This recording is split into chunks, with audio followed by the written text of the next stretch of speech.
Allô, CST Elisabeth Borne. La trajectoire de François Braun a basculé un soir de juillet 2022 à 23h30.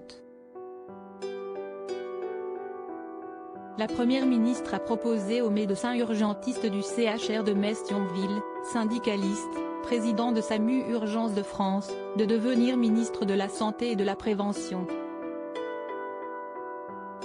J'avais participé à l'élaboration du programme santé d'Emmanuel Macron.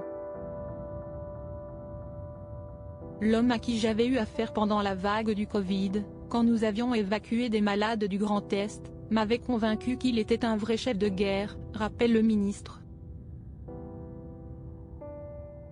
J'ai néanmoins demandé la nuit pour réfléchir.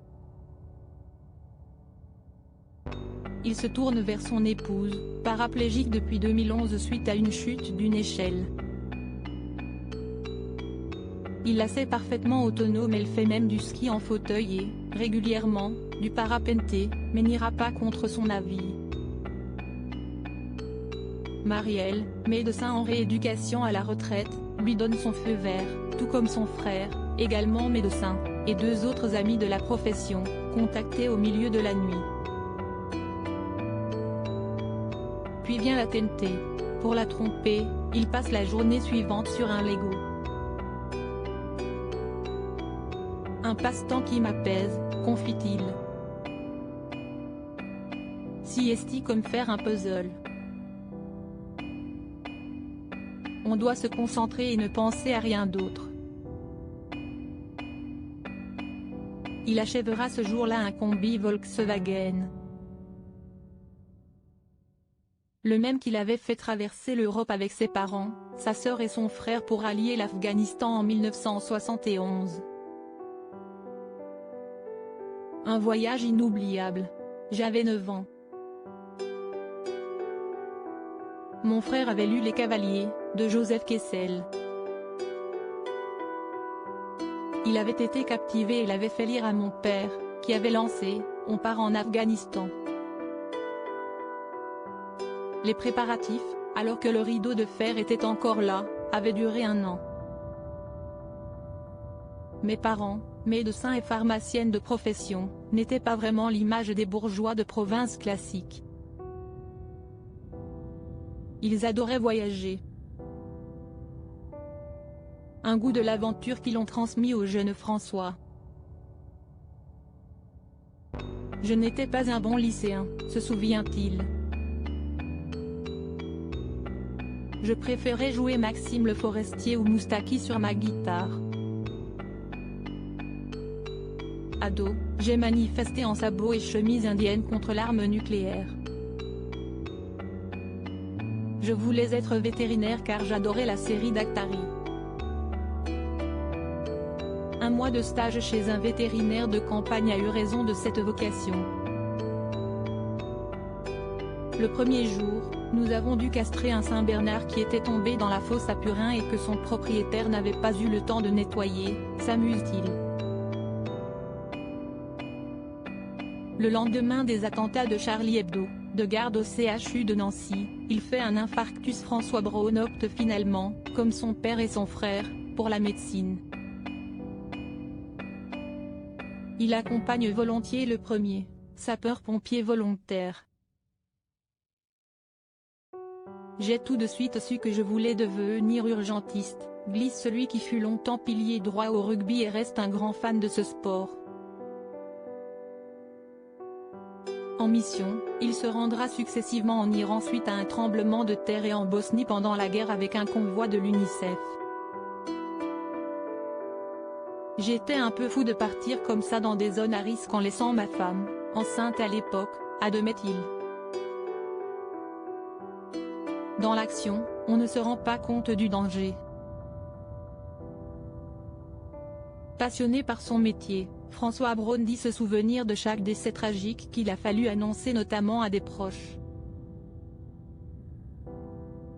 Il garde en tête l'image de cette voiture plongée dans un canal à Nancy, après avoir raté un virage, 2 jeunes hommes sont remontés à la surface, les 2 jeunes filles coincées à l'arrière étaient mortes. Le jour de la tuerie de Charlie Hebdo, il était en réunion avec son ami Patrick Pelloux lorsque les tirs ont éclaté. Les deux hommes se sont précipités sur les lieux. Devant la porte, le gardien était décédé. À l'intérieur, il n'y avait plus grand-chose à faire, raconte-t-il, la gorge nouée. J'ai mis les survivantes à l'écart dans un bureau annexe et j'ai dissuadé le président François Hollande de monter. Nous sommes restés enfermés.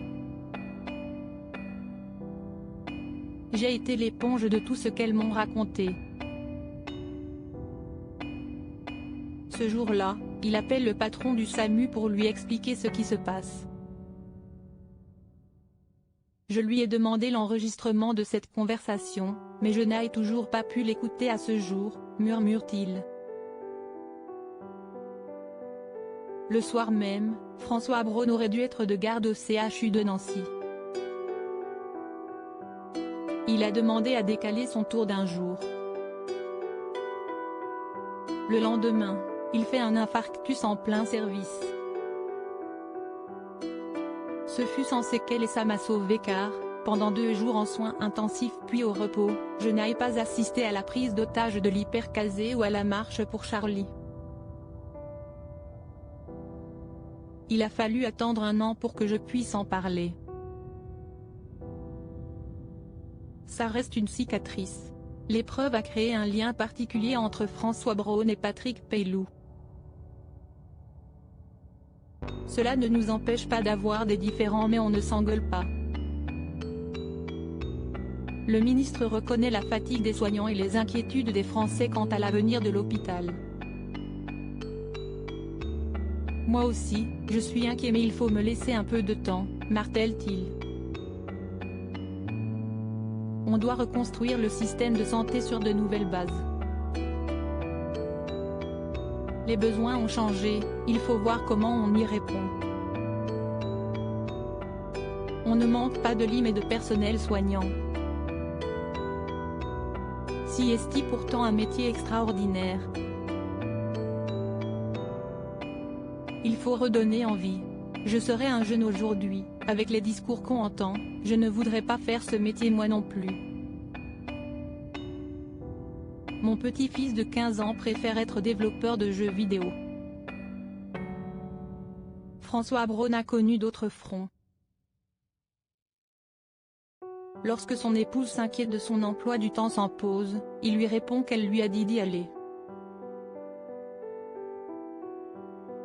Depuis sa nomination il n'a construit que 2 Lego, la nuit. Son préféré ? Celui que ses amis lui ont offert pour ses 60 ans. Un Millennium Falcon de Star Wars.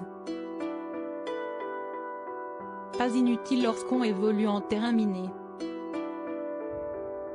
Cet article est à retrouver dans le Gala N degré 1542, disponible jeudi 29 décembre 2022 dans les kiosques. Crédit photo, Stéphane Le Mouton.